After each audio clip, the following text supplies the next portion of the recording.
Hello, Sharilyn. Hey, Tabatha. What are we doing today? We're wrapping up our September reading. Great. Cheers, besties.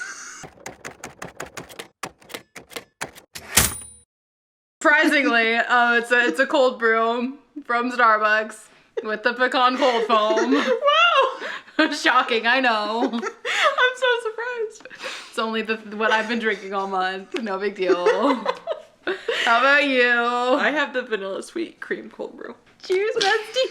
Well, for those of you who may be new to the channel, the way we break down our monthly wrap-up is books we didn't like, get that out of the way, books we like, books we loved, and our favorite book of the month. So to begin, Tabatha, what didn't you like this month? I did have a book I didn't like. It's unfortunate. It happens. Rachel Harrison's Play Nice. I just couldn't get behind the main character. She was just a influencer and she really acted like it. She treated everyone like she was an influencer. Props. And she just was an eternal child. She literally like instantly, you know the rule Save the Cat, where the characters have to do something immediately to make you like them. She does the opposite. So she's just instantly unlikable and not in a way that you want to like. It's not a way that I vibe with. So what she like, just to set who she is as a person, she decides that she doesn't want to take the train to go visit her dad for like her mom's funeral. So she calls him and pretends, I don't remember what she pretends. She lies. And basically he drives the 2.5 hours to go get her and drive the other direction too. So like, she's an incredibly selfish individual and I didn't love it. That's fair. So that's the only one I didn't like. What did you like? I liked, I had, let's see, first off, I finished the second volume of 20th Century Boys. So it's good. We're getting into the, meat and potatoes. The meat and potatoes of the series, of the weird that's going on.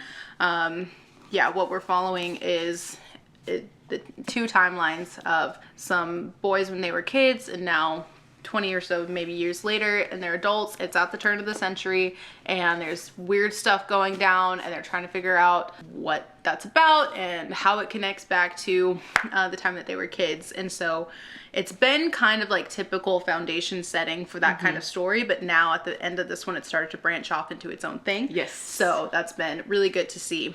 And so I've been very slow getting through these, but I am excited to keep going. Yeah, same, even though they're very fast. Yeah, it's weird. But yeah, that's just, I will say I had a very weird reading month. I just had a weird month in general. So I ended up crushing a whole bunch of books here at the end, but it did not look like it was going to be that way. So I was like, I've read 2 things, but I've read more than that.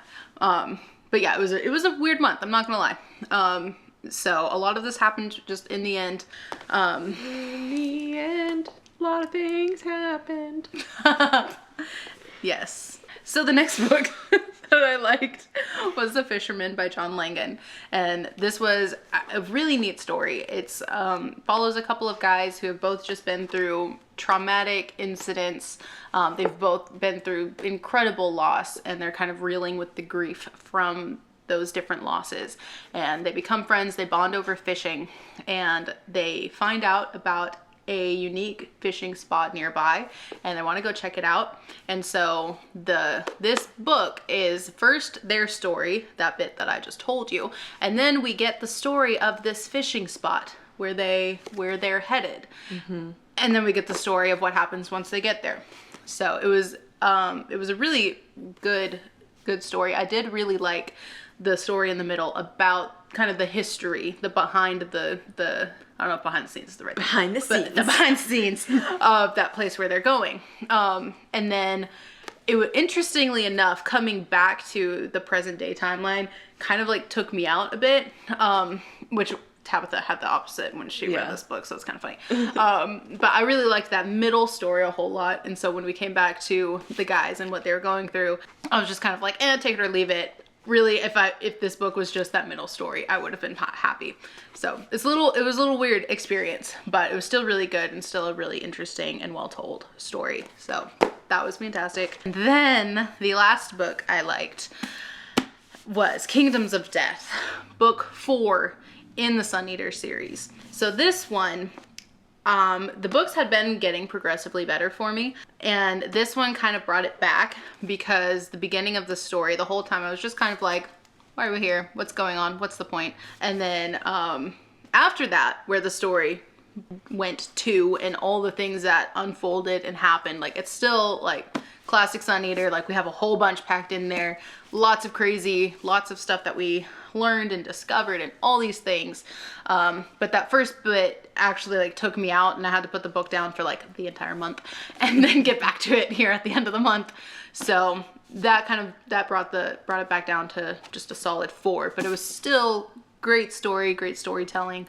And yeah, something that I was talking to Tabatha about before was that I'm realizing just how descriptive his writing style is, in that there are a lot of times where that amount of description actually will kind of like take me out, and then I'll have to come back in and like once the story starts moving again. But if you like that, if you like getting kind of the cinematic layout, I don't know how to put it, but like, he has a very cinematic writing style where it's like he's telling you like all the pieces, everything every that's picture, on the board, brushstroke by brushstroke. Yes, and so you get a whole lot of, here's the whole scene, here's everything that's happening.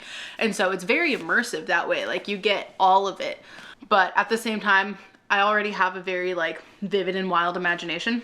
So I'm like, homie, I'm already there. Let's keep going, let's keep moving. But if you're someone who likes getting all those extra details and all that extra description, his writing style is really great for that. All right, so what did you like this month, Tabatha? I liked a few things, and I need my little business card here to help me out. I really liked Cat Plus Gamer. I read all 8 volumes of Cat Plus Gamer. Love that for you. Just cause you can. They all came in at the library, and I was like, well, I guess I'm reading this now.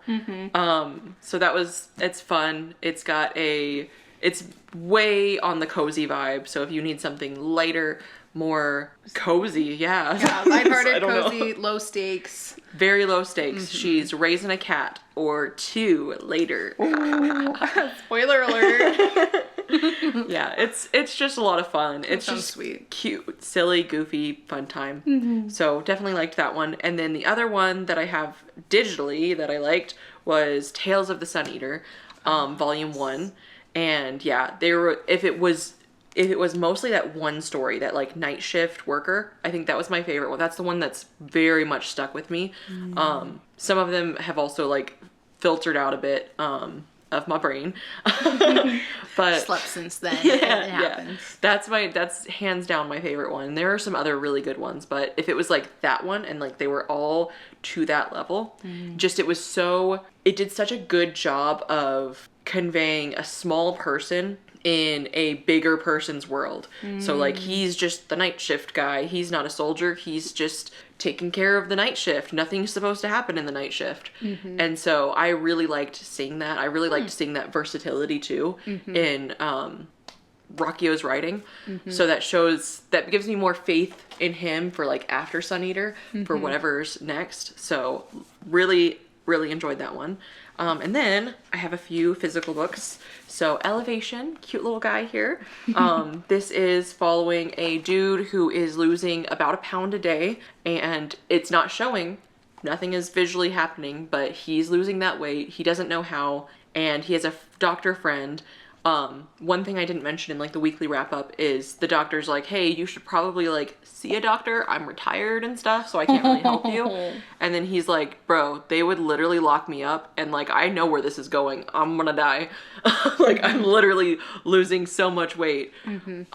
There's no other end for me. And so I don't want to be like a case study. I don't want to be poked and prodded. And so they've got that going on. Meanwhile, he's also becoming friends with a lesbian couple that has moved into town. They own a restaurant. The town seems to be kind of against him a bit, or against them a bit, and he wants to make some good quality friends before, because he knows from the start where his life is going, and so he wants to make the most of the life that he has left. And so he's making friends. He's trying to build up his community and things like that. And so it's a very, very positive overall story. That's cool. lots of hope and stuff. And then, speaking of lots of hope and stuff, we have Kiki's Delivery Service. This was also light. I guess I had you had some... I had a lot of horror books this dark month. books, yeah. and I had a lot of light books over here. Shocking. This is a twist and a turn. But yeah, Kiki's Delivery Service. This is also super light, very low stakes consistently. We have a witch girl who is going through her coming of age event, where she has to go to another town away from her parents. She's 12 years old, so that sounds safe. Classic. And she has to figure things out. And so she becomes a delivery person in this town who also is against witches. They don't like witches, and so she has to kind of change their minds a bit. And she makes a lot of friends along the way. She learns about witchcraft. She takes some of her knowledge back home too. And it's very episodic, so we've got different people that she meets, and she learns something new in each journey. So this would be a really excellent read if you guys have a kid or something and you want to read to them, or your dog or your cat. I don't know. I don't know your life. She's a cat. Read to the cat. I will read to the cat. I meant Kiki. Oh. But you yes. also have cats you could read to. I do. But I'm sure the cats would enjoy the story of Kiki and her cat. Yes. Anyway. And the cat talks. Even better. The cats will be like, finally, you're speaking my language. Yeah. It's a good book. Yeah. I liked it. And then the last book I have in the liked category. This was tough to... Both of these were tough to figure out if they were in the liked or... They're in that weird... the really liked. The really liked. Yeah, okay? that's fair. Mm-hmm. Okay. You get it. I do, actually. I do. So this is Chuck Tingle's Lucky Day. And it follows a probability slash statistics person as she survives a horrible event where lots of improbable deaths are happening. Lots of people are having really just wacky death, like a gorilla escaping the zoo level of deaths. Cool. Love that. Them. Do you? No. and it gets pretty gruesome. Some of those are pretty gruesome.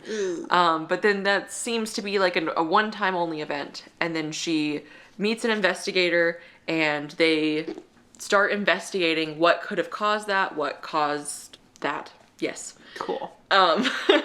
Lots of good discussions in here too. If you're familiar with Chuck Tingle's horror work, he always has some kind of extra social commentary as well. And so this one is following a bisexual woman. We've got lots of discussions on bisexual erasure, and also not judging a book by its cover, believing in yourself. There's tons of nice pieces of discussion in here. So, great one as well. Nice. What about books you loved? Oh my goodness. I have two in this category. I have, first off, Empire of the Vampire by Jay Kristoff, the first installment in this series. Oh my goodness, it's so good. One, I just love Jay Kristoff's writing style and his characters and his stories. He is just excellent. So I had a great time with this book. We're following a vampire hunter named Gabriel. He's telling his story to a historian at the end.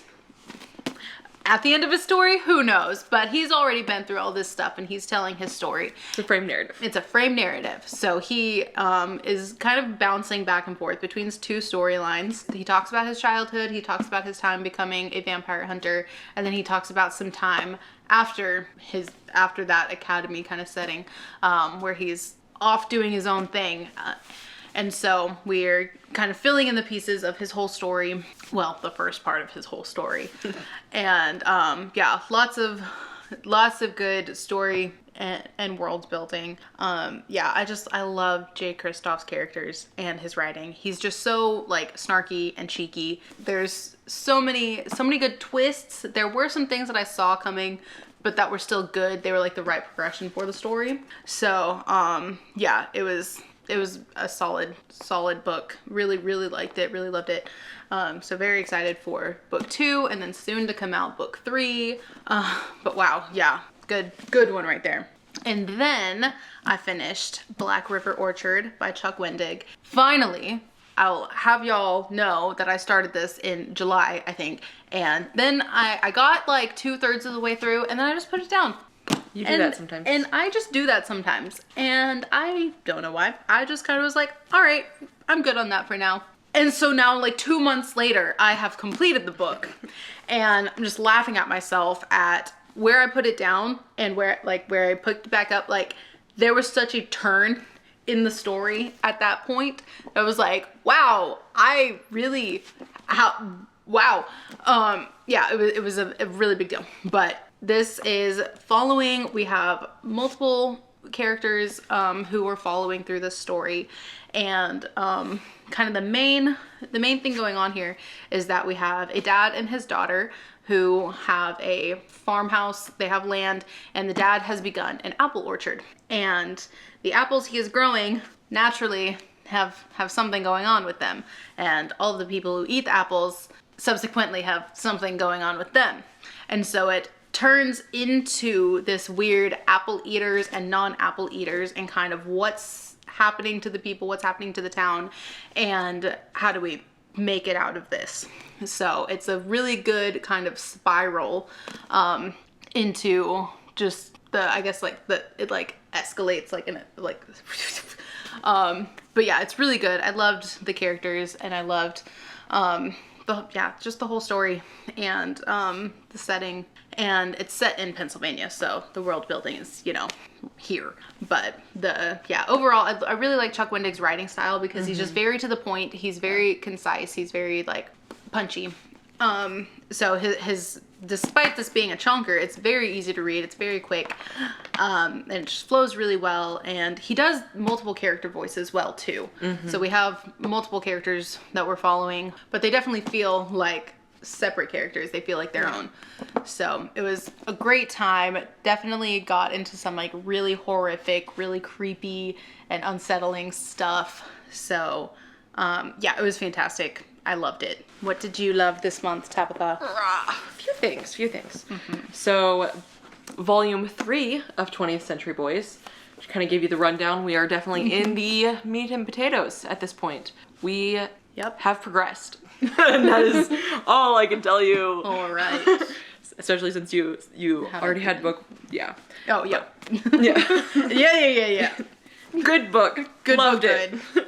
And then I have, these were hard. Let's go with these first. Okay, so then we have Howling Dark, book 2 in Sun Eater. And yeah, this was excellent. It took me about halfway through before I finally was fully sunk into the story, just because it started to escalate. And yeah, it was amazing ending. As everybody has said before with this series, it definitely ramps up on the horror elements starting at the halfway mark. So was super set on it at that point. I don't have much to say because it is book 2 and we kind of introduced book 3. So you have that. 4, book 4, yes. Book 2.5. I'm torn between the first novella and this one as far as my favorite novellas. This was super good. The first one, you're getting another perspective, and it's really cool to see a different perspective. In this one, you're getting an expanded world, and you're getting more of the theme of justice, and you're getting more discussions on the little people in the world, and I just love that. This was an absolutely excellent book. 10 out of 10 recommend. And then we have Revival from Stephen King. This, again, excellent. Yes. Also, again, we have event happens when they're children. They grow up. But it's actually just one person in this one. So you're mostly just following one person. We've got discussions on addiction. We've got discussions on faith. We've got discussions on family. Pushing things too far. So many good discussions. This would be an excellent book club book as well. If you are in a book club or whatever, or if you want to start one with a family member or friend, I don't know. But this is a really excellent read. I also really loved a couple digital books. So the first one was The Vampire.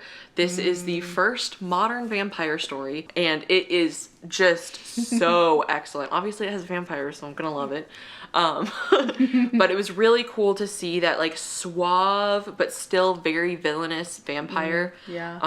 So that was a lot of fun. He reminded me of like Darcy, but if Darcy was like an actual villain. A vampire. And then he has like a little golden retriever dude who is helping him out. Not necessarily to his knowledge. He doesn't really know what's going on. So he's just along for the ride. Full golden retriever mode. Oh man. Yeah, and so that one's really, really great. And then the last book I loved was The Family Experiment, and that one is by my favorite. I think he's probably just my favorite thriller author. Okay. That's John Mars, and he has a series of standalones that are all focused on like a sci-fi blend with thrillers. Definitely thrillers, not horror. And very, very similar vibes to something like Black Mirror, where each book is focused on a different aspect of technology. We have a what if setup, and then we have multiple characters that we follow to see how they interact with this what if. And then what's really cool about this series of standalones, they'll mention things from the other books, but not in a way that's like super spoilery for the other books either. But like it's just like fun. Kind of like a little little Easter egg-ish. Yeah. Like the characters will mention like the marriage act that was involved in another book. And they'll mention the devices and like upgrading your marriage to a smart marriage, and then the passengers, they'll reference all of those other books. And so that's just a fun little element to it as well. But we're following characters as they are involved in The Family Experiment, which is a reality TV show where contestants are competing to raise a child, and people can upvote them and downvote them as they go. And then they see in their helmets, they see either red hearts if people are liking what they're doing, or they're seeing black hearts. So as they're raising their child, their virtual child, their AI child. Yeah, not a real child. Yeah. And you see how different people handle things. And some people are not handling things well. We'll say that. We'll say that. Like I can see it. And so, yeah, there's that element. Yeah, there's tons of conversations that you could have around this book. So this would be another good one. That's a really good discussion book to have with people, just because there's so many elements that you could talk about, just like as you even go through the book. Yeah, tons. And then, yeah, that was the last book that I loved. All right, and then favorite books. Then, yes, drum roll, please. I don't know why, I just felt like I needed to do that. My favorite book of this month. Oh my gosh, I loved it. I Was a Teenage Slasher by Stephen Graham Jones. If you've been around the past couple weeks, you've seen me talk about this in our weekly wrap-ups. But it was so good. It's a little extra special to me because it's set in West Texas, and your girl is Texan. And so all of the just Texas Easter eggs just made my heart happy. This is kind of like a memoir. I was a teenage slasher. This is the main character telling his story of the time when he was a teenage slasher. And so it's after the fact, but the story is set in 1989 in West Texas. And it's just it's so good. It takes kind of the slasher story and twists it. We're following a boy named Tolly Driver and his best friend named Amber Dennison. And as they experience the teenage slasherdom, and their friendship is just so good. The way that they interact and the way the story is told through them is just so good. And the tone of the story is very kind of like bittersweet and poignant, from just like him telling his story after the fact of like, here's what happened, and also like how it also happened to him. So it's just a very, very good book. I loved the ending. It was also very just like, oh, buddy. So it was fantastic. I loved it. I can't tell you enough. So I think it's a really good intro into horror, because it while it is horror, it also, the way the story is told doesn't feel like your typical horror. It feels more like, I mean, it's just a guy telling his story. So if you're new to horror, it's kind of a good way to get into it, because it's kind of like a stepping stone from, non-horror to horror. Anyway, you get the picture. It's fantastic. Go read it. I hope you love it. And then mine is The Long Walk. This is one of the Bachman books by Stephen King / Richard Bachman, when he had the pen name. So unbelievably good. The dialogue in here is probably some of my favorite. He is known for doing excellent characters and excellent dialogue, but this one reminded me so much of the show Band of Brothers, which is based on real people who have gone to war. And so all of these characters are experiencing basically war. They're not actually. It's basically like an allegory for the Vietnam War, but it's set in a dystopian world where these boys sign up for a long walk. They have to walk until there is one person left. If you stop, if you stop or whatever, you get a warning. You get up to 3 warnings, I believe, and then you get your ticket, as they say. And yeah, only one person can win, but they all know this, but they can't help but being friends with each other. Yeah. And there's just so many things that get thrown at them. So like one person gets a Charlie horse and he's like, I can't continue because I have a Charlie horse. How unfair is that? And it just kind of is that symbol. It's that symbol of the injustice that happens in war. Like if you're on a battlefield and you get a Charlie horse and you're trying to like escape and shit, that's probably not good. Yeah. So yeah, there's lots of good discussions on that. And then the voyeurism that people have. So similar to the family experiment that I was talking about, we've got people who are watching this. So we've got bystanders who are like standing on the sidelines and they're watching these boys and they're almost like reveling in what's happening to them. And they're celebrating it. They're treating them as if they're heroes and they don't feel like heroes. There's just a lot of different elements and there's a lot of just fantastic dialogue. The dialogue itself is just so realistic for what people in this circumstance would be in. And these characters just, you can't help but love them, even though you know not all of them are going to make it to the end. Yeah. But you can't help but still be sad about it and still hope. And they're still people. Yeah. Oh. Those were some good books we read this month. Yes. I'm glad with how the month ended. Yes. And I am so impressed with the amount of horror that you have there. It's actually all horror. Yeah. All of the books I read this month are horror. Like horror manga, horror, sci-fi, fantasy horror, fantasy horror. Like, who am I? She is the best version of you. Yes, I am. All right, well, let us know what you guys have read this month, what your favorites were. And if you're not feeling chatty, leave us a little walking man emoji for the long walk. Yeah. Oh. Is that not? That's horrible, but do it. It's horrible, but do it anyway. Yep. All right, well, thanks for hanging out, guys. We'll see you next one. Bye, besties. Bye.